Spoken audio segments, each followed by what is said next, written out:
Hello everyone, my name is Preeti and welcome to my channel. आज हम class 10th chapter 2 करेंगे, acid base and salt.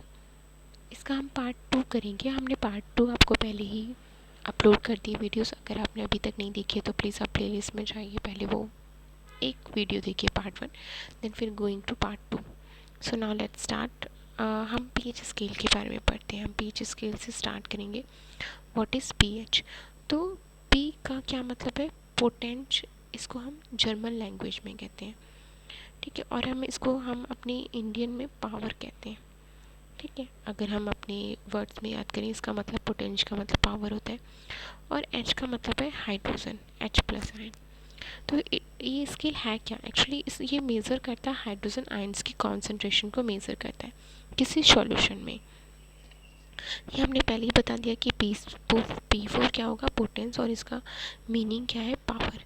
अगर किसी solution में हाइड्रोनियम आयन की क्वांटिटी ज़्यादा है, हाइड्रोनियम मतलब OH नेगेटिव की क्वांटिटी ज़्यादा है, तो पीएच वैल्यू क्या होगी, कम होगी।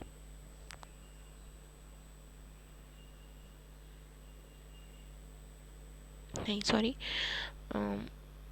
हाइड्रोनियम मतलब H प्लस, सॉरी हाइड्रोनियम मतलब H प्लस, और जो हाइड्रोनियम है ये, और वो हाइड्रोजन नियम है, ठीक है। तो अगर इसकी क्वांटिटी ज़्यादा होगी तो हमारी पीएच वैल्यू क्या, कम होगी। अब पीएच स्केल में क्या होता है, अगर पीएच स्केल में क्या होता है कि नंबर होते हैं 0 से 14 तक। अगर आप 0 to 6 के अंडर आपकी अगर पीएच वैल्यू आती है तो वो एसिडिक शो करता है। अगर 7 आती है तो वो क्या करता है, न्यूट्रल शो करता है। अगर 8 to 14 अगर पीएच की वैल्यू है तो वो एल्कलाइन और बेसिक होता है। हमने बताया था एल्कलाइन बेसिक क्या होते हैं, कि अगर किसी सॉल्यूशन में अगर आप डिज़ोल्व करेंगे किसी भी चीज़ को, अगर वो सॉल्यूशन बन जाती है, मतलब डिज़ोल्व हो जाती है वो, तो वो क्या होगी, एल्कलाइन और बेसिक कहलाई जाएगी, जैसे हमारी सॉल्ट, शुगर, ठीक है। अब क्या होता है, जो पीएच वैल्यू है, जो हमारी सॉरी जो हमारी पीएच वैल्यू है, pH paper change colour to indicate specific pH value. तो इसी के लिए पीएच पेपर बनाया जाता है, जो इसको पीएच वैल्यू को क्या करता है, इंडिकेट करता है। आइए आप देखते हैं क्या होता है। तो ये हमारी क्या है, एक पीएच पेपर है जो इंडिकेट करती है पीएच वैल्यू को, ठीक है। किसको इंडिकेट कर रही है, पीएच वैल्यू को इंडिकेट कर रही है। अच्छा, अब है क्या, तो आइए आप देखते हैं। जैसे आपने देख रहे होंगे कि एसिडिक ऊपर है और बेसिक क्या है, नीचे है। और ये है हमारा एसिडिक, ये हमारा बेसिक, और ये हमारा न्यूट्रल। तो न्यूट्रल क्या आपके सामने दिख रही है, 7 है, ठीक है। तो अगर किसी की पीएच की वैल्यू 7 है तो वो न्यूट्रल शो करेगा। अब हम देखते हैं, देखिए 0 to 14 नंबर है। अब देखते हैं हम किस किस की वैल्यू एसिडिक में कंसिडर होती है, कोई कौन सी वैल्यू न्यूट्रल होती है और कौन सी वैल्यू बेस होती है। तो हमने बताया था कि अगर 0 to 6 के अंदर होगी तो वो क्या होंगे, एसिडिक होंगे। अब कौन कौन से सब्सटेंस आते हैं, जैसे लेमन जूस आता है जिसकी पीएच वैल्यू 2 होती है, वाइन आता है जिसकी पीएच वैल्यू 4 होती है, रेन की पीएच वैल्यू क्या होती है, 5.5 होती है। और ह्यूमन ब्लड, हमारा जो ह्यूमन ब्लड है वो क्या होता है, बेस में होता है, जिसकी 7 से अबव है तो मतलब बेस हो गया, तो 7.5 है। बेकिंग सोडा 8.5 है, डिटर्जेंट 10 पॉइंट ऑलमोस्ट है पीएच वैल्यू, और जो हमारी ब्लीच है उसकी कितनी वैल्यू है, 12.5 है हमारी, ठीक है। अब हम नेक्स्ट करते हैं। अब क्या स्ट्रेंथ है एसिड और बेस की, कुछ तो स्ट्रेंथ होगी। तो एसिड और बेस की जो स्ट्रेंथ है, ठीक है, वो क्या है, अगर एसिड में हाइड्रोनियम आयंस की क्वांटिटी ज़्यादा हो जाती है तो उसको हम कहते हैं स्ट्रॉन्ग एसिड। अगर एसिड में हाइड्रोनियम आयन की क्वांटिटी कम हो जाती है तो इसको हम कहते हैं वीक एसिड। सेम ऐसे ही बेस में क्या होगा, हाइड्रोक्साइड आयन, हाइड्रोक्साइड मतलब OH नेगेटिव्स की आयन की वैल्यू ज़्यादा हो जाती है तो उसे स्ट्रॉन्ग बेस कहते हैं। अगर हाइड्रोक्साइड आयन की वैल्यू कम हो जाती है उसको हम क्या कहते हैं, वीक बेस कहते हैं। अब हम बढ़ते हैं इम्पोर्टेंस क्या है हमारी डेली लाइफ में। हमने ये तो पढ़ लिया पीएच इसके लिए इतना इतना होता है, तो हमारी एवरीडे लाइफ में भी तो कोई वैल्यू होनी चाहिए ना। तो क्या है कि जो बॉडी है जो वर्क करती है, वो उसकी जो पीएच वैल्यू होती है वो 7 to 7.8 होती है। इन्हीं के बीच में वो वर्क करती है। जो हमारा वैसे जो रेनिंग होता है उसकी जो पीएच वैल्यू है ना वो 5.6 होती है। अगर 5.6 से अगर कम हो जाए, लेस हो जाए, तो उसको हम क्या कहते हैं, एसिड रेन कहते हैं। ठीक है। अच्छा, अब हम बात करते हैं अपने स्टमक की। हम सबको पता है जो हमारे स्टमक में क्या होता है, क्या प्रोड्यूस होता है, एचसीएल प्रोड्यूस होता है। अब हमारे स्टमक में एसिड होता है, पर हमें कोई हार्मफुल तो होता नहीं है हमारे स्टमक में। ये बल्कि इवन हमारे लिए हेल्पफुल करता है। किसके लिए? डाइजेशन के लिए हेल्प करता है। हमें कोई हार्म नहीं होता। पर अगर ऐसा हो कि एचसीएल की क्वांटिटी ज़्यादा हो जाए, प्रोड्यूस मोर एसिड, ये एचसीएल की क्वांटिटी ज़्यादा होता है, बहुत ज़्यादा हमारे लिए एसिड प्रोड्यूस करने लगे हमारी एचसीएल, तो इससे क्या होगा, इससे क्या पेन और इरिटेशन होगा हमारी स्टमक में।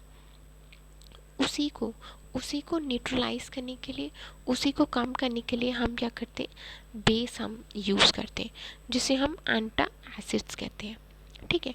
और जो एंटा एसिड्स होते हैं वो क्या हेल्प करते हैं, न्यूट्रलाइज करते हैं एसिड में। जो आपके स्टमक में जो एसिड इंक्रीज़ हो गया है, अगर आप बेस उसमें ऐड कर देते हैं तो वो क्या हो जाएगा, न्यूट्रल हो जाएगा। क्योंकि एसिड और बेस हमने बताया था सॉल्ट और वाटर बनता है, उसी को हम न्यूट्रलाइजेशन रिएक्शन कहते हैं।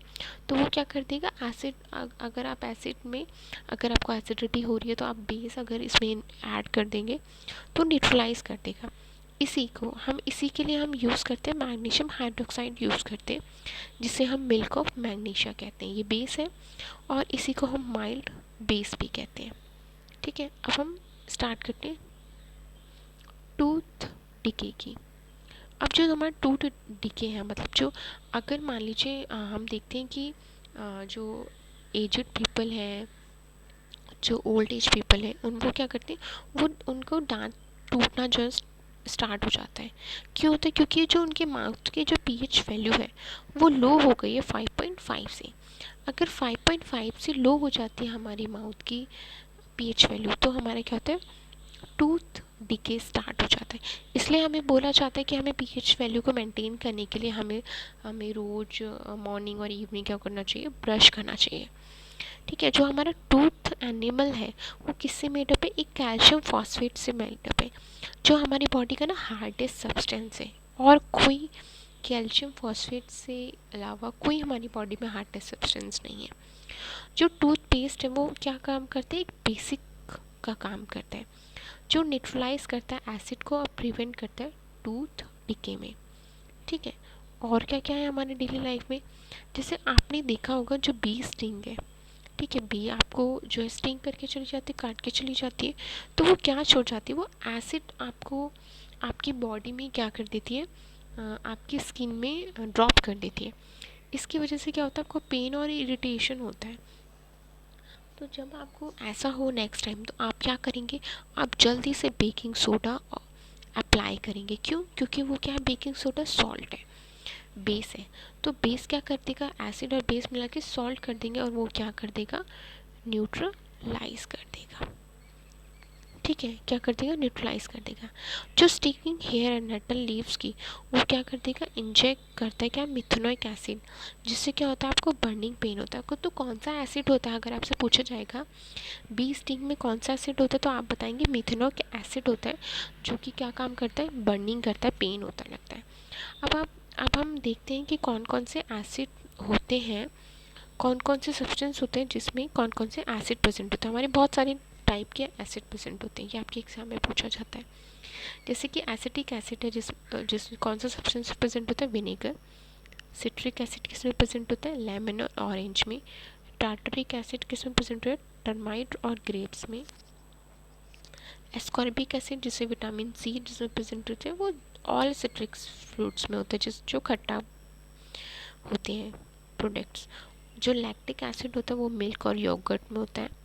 मैलिक एसिड किस में होता है, एप्पल्स एंड पियर्स में होता है। और जो फॉर्मिक एसिड किस में होता है, एंट स्टिंग्स में होता है, जो चींटी होती है उसके स्टिंग्स में प्रेजेंट होता है।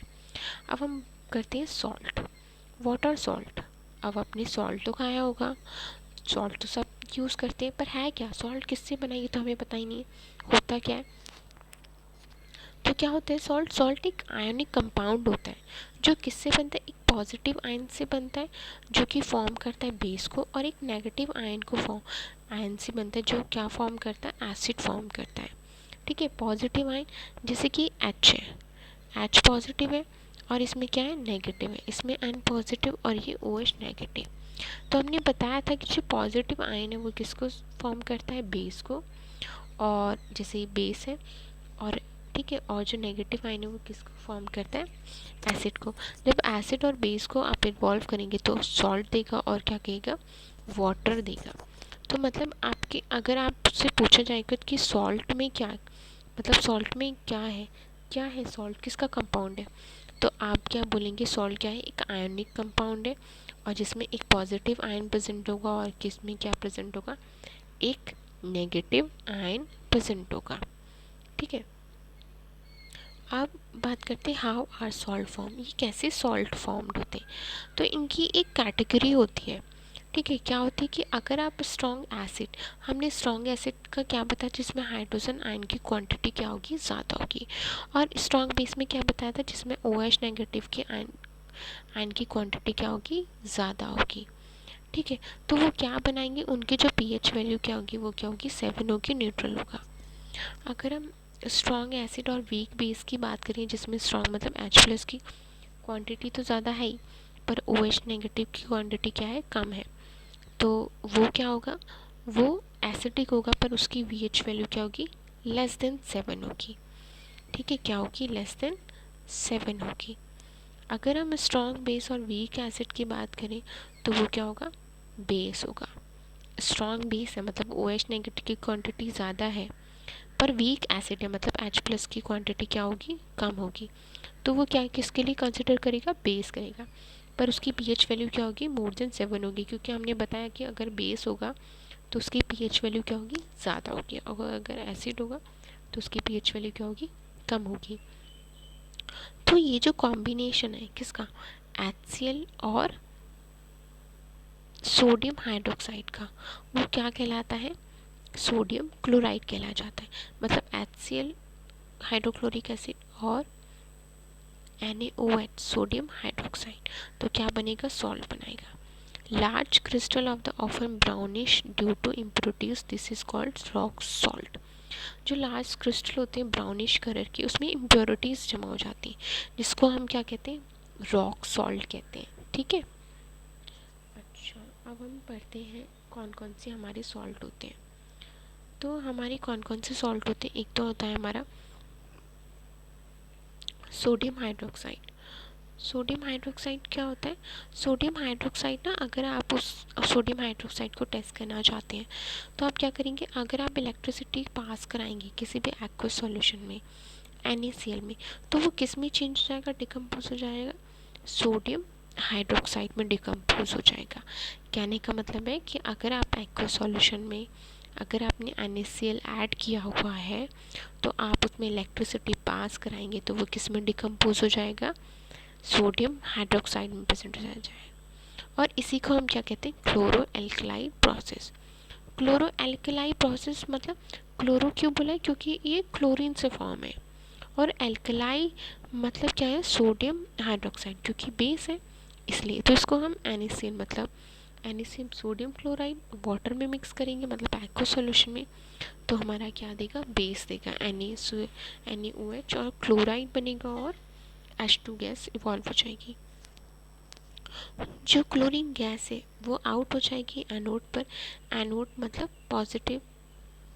ठीक है, और हाइड्रोजन गैस किस पर हो जाएगी, हाइड्रोजन गैस और सोडियम हाइड्रोक्साइड किस पर ऐड हो जाएगी, कैथोड पर मतलब नेगेटिव पर। ठीक है, तो ये दो एनोड और कैथोड जो होते हैं, एक पॉजिटिव और नेगेटिव टर्मिनल होते हैं, जिसको हम एनोड और कैथोड से आइडेंटिफाई करते हैं। अब आते हैं ब्लीचिंग पाउडर की। ब्लीचिंग पाउडर क्या होता है, ब्लीचिंग पाउडर होता है an action of chlorine gas on dry slack line।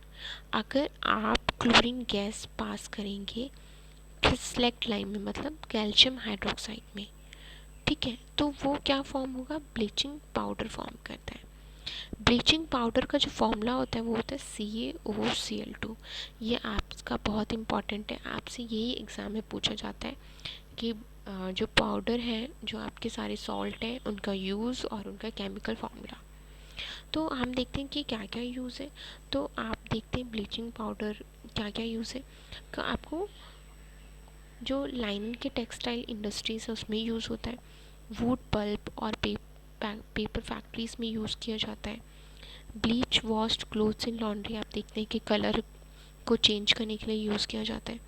ये ना एक ऑक्सीडाइजिंग एजेंट है जो कि केमिकल इंडस्ट्री में यूज़ होता है। और इसको आप अगर वाटर में इम्प्योरिटीज़ है, वाटर में जर्म्स है, तो उसके लिए भी disinfecting drinking water, germs free, मतलब जर्म्स को किल करने के लिए, जर्म्स को फ्री करने के लिए भी आप क्या करते हैं, ब्लीचिंग पाउडर को ऐड करते हैं। अब हम पढ़ते हैं बेकिंग सोडा। बेकिंग सोडा क्या है, ये किससे प्रोड्यूस होता है, सोडियम क्लोराइड से प्रेजेंट होता है, सोडियम NaCl। इसका फॉर्मूला क्या होता है, केमिकल फॉर्मूला, इसका फॉर्मूला होता है NaHCO3, मतलब सोडियम हाइड्रोजन कार्बोनेट। ये कैसे बनता है, हमने बताया NaCl से फॉर्म होता है। तो NaCl होगा, वाटर होगा और CO2 होगा और NH3, मतलब अमोनियम को अगर आप ऐड करेंगे तो हमारा NH4Cl बनेगा, अमोनियम क्लोराइड, और NaHCO3 मतलब सोडियम हाइड्रोजन कार्बोनेट। अब क्या यूज़ है इसका, इसका यूज़ होता है सोडा में, एसिड फायर एक्सटिंग्विशर, आग बुझाने के लिए यूज़ किया जाता है।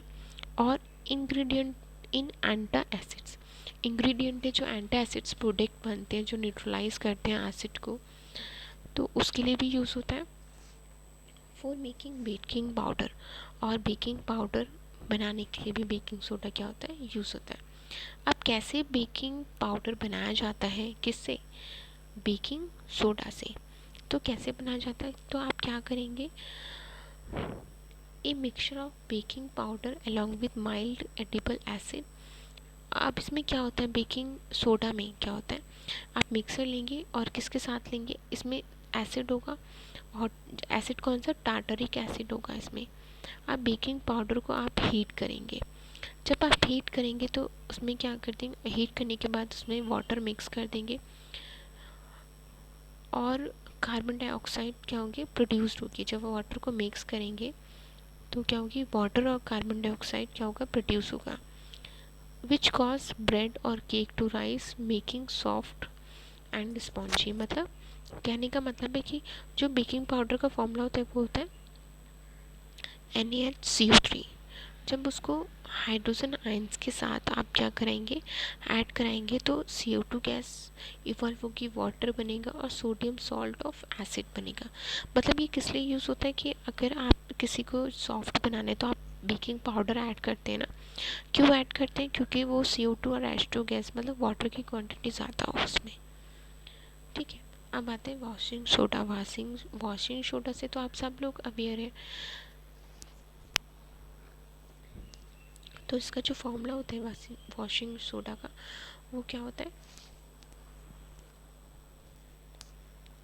Na2CO3 into 10H2O, sodium carbonate भी कह सकते हैं।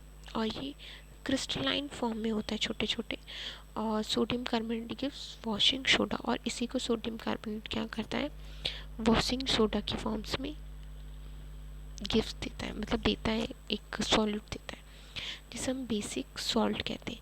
इसका क्या यूज़ है, इसको हम आप इंडस्ट्रीज़ में ग्लास, सोप, पेपर इंडस्ट्रीज़ में आप यूज़ करते हैं। इसको आप मैन्युफैक्चर करते हैं बोरेक्स फॉर्म में, ये यूज़ करते हैं आपको डोमेस्टिक पर्पस में घर में। और हार्डनेस ऑफ वाटर, मतलब जो अगर हार्ड है कोई सब्सटेंस, वाटर हार्ड है, तो उसको हार्डनेस को रिमूव करने के लिए भी आप किसका यूज़ करते हैं, वॉशिंग सोडा का।